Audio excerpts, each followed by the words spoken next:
Assalamualaikum bachcho. Today we are going to discuss the third and fourth chapter of Charlie and the Chocolate Factory. But before we get into that, let's just recap the first and second chapter of the story. In the first and second chapter, we learned many things about the setting, characters, and plot of the story. We found out that Charlie lived in a small house at the edge of a great city. The weather seemed to be cold because everyone in their house was always cold. Then we learned about all the characters in the story: Mr. and Mrs. Bucket, Grandpa Joe, Grandma Josephine, Grandpa George, Grandma Georgina, Charlie, and Mr. Willy Wonka. All of these people were squeezed into two chapters, but we can tell clearly from the first two chapters that Charlie is the main character of the story. Everything revolves around him. This is his story, and we are going to learn about his adventure. Let's see what kind of adventure he's going to have. The first two chapters also gave us a lot of information about the plot. We understood that Charlie lives in a big but poor family. The house is very small. There are only two rooms. We learned that Charlie is a very good boy. He loves to hear stories from Grandpa Joe every day, and there is a colossal chocolate factory that belongs to Mr. Willy Wonka, who is very mysterious. Now this brings us to the next two chapters of the story. In these chapters, in the beginning of this chapter, we learn about Prince Pondicherry. Prince Pondicherry was an Indian prince who was very rich, and one day he called Mr. Willy Wonka and asked him to make him a palace of chocolate, and that is exactly what Mr. Willy Wonka did. Now let's look at these lines from the story. Did Mr. Wonka do it, Grandpa? He did indeed, and what a palace it was. It had 100 rooms, and everything was made of either dark chocolate or light chocolate. The bricks were chocolate, and the cement holding them together was chocolate, and the windows were chocolate, and the walls and ceilings were made of chocolate, and so were the carpets and the pictures and the furniture and the beds. And when you turned on the taps in the bath, hot chocolate came pouring out. So in these lines you can see that Mr. Willy Wonka had created a wonderful palace that was entirely made up of chocolate. But the one thing about chocolate is if you put it out in the sun, it melts. And Mr. Willy Wonka warned the prince that you would have to eat it quickly or else it is all going to melt away. But the prince was very stubborn. He did not want to eat his beautiful palace, and one day he woke up swimming in all the melted chocolate. Then Grandpa Joe told Charlie about the mysterious workers of the factory, and he told them that there was a time when many other chocolate makers used to send their spies into the factory and steal Mr. Wonka's inventions. It was so bad that one day he decided to close his doors and shut the factory down. Then Grandpa Joe told Charlie about the mystery of the gates that do not open and the spies that came to Mr. Willy Wonka's factory. Let's take a look at their conversation.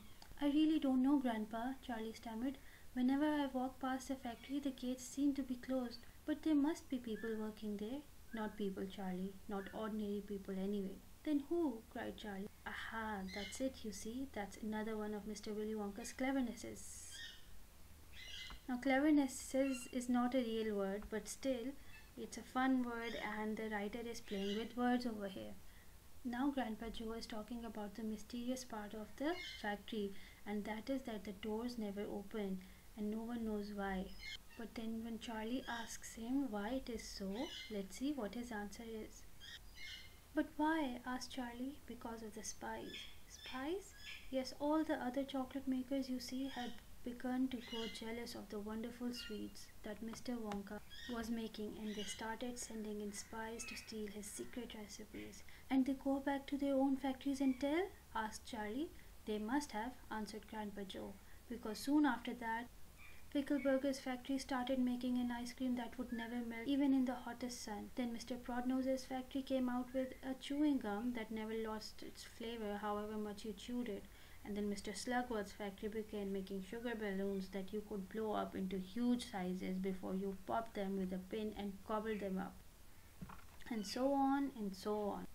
And Mr. Willy Wonka tore his beard and shouted, "This is terrible. I shall be ruined. There are spies everywhere. I shall have to close the factory." So you can see that even though Mr. Willy Wonka was very brilliant, but there were spies that were bent on destroying him and stealing his work. He had worked very hard to create these inventions, but people were just coming in and stealing the recipes and producing everything in their own factories and selling them without giving Mr. Willy Wonka his credit. And so, what Mr. Willy Wonka did, he closed the doors of his factory. No one saw anything. All the employees were told to go back home and the gates were locked. For a long time, no one saw anyone there, but one day the entire town was in shock because there was smoke rising from the chimneys of the chocolate factory and everyone could hear the sounds of the machines and work being done. And to this day, it has remained closed. Only the chocolate ever comes out of the trapdoor, but no other person is ever seen. All that anyone could see were tiny people in the windows. No one knows who they were or where they came from. This is the part where Grandpa Joe tells us about the huge mystery of the chocolate factory. We find out that Mr. Willy Wonka closed the factory at one point, but suddenly he opened it up again and there were no workers over there. The old workers came to the doors, but the doors were never opened. To this day, the chocolate is being made there and it is also being delivered outside through a special trapdoor, but no one has ever seen who does the actual work. The only thing that people have seen are shadows in the window. Let's see what Grandpa Joe tells Charlie next. Grandpa Joe leaned forward and laid out a long bony finger on Charlie's knee, and he said softly, "But most mysterious of all, Charlie, were the shadows in the windows of the factory. The people standing on the street outside could see small dark shadows moving about behind the frosted glass windows." "Shadows of whom?" said Charlie quickly. That's exactly what everyone else wanted to know. "The place is full of workers," the people shouted, "but nobody's gone in. The gates are locked. It's crazy. Nobody ever comes out either." By the time Grandpa Joe has finished telling his story, Charlie's father comes back home with the newspaper. On the newspaper is some good news for everyone. And that good news is that the doors of Mr. Willy Wonka's factory are finally going to be opened, but just for a few people who are lucky enough to get inside. We are going to know more about who these people are going to be and how they are going to be selected in the next chapters. This is it for today. I hope you understood the story so far. Thank you so much for listening. Allah Hafiz and take care.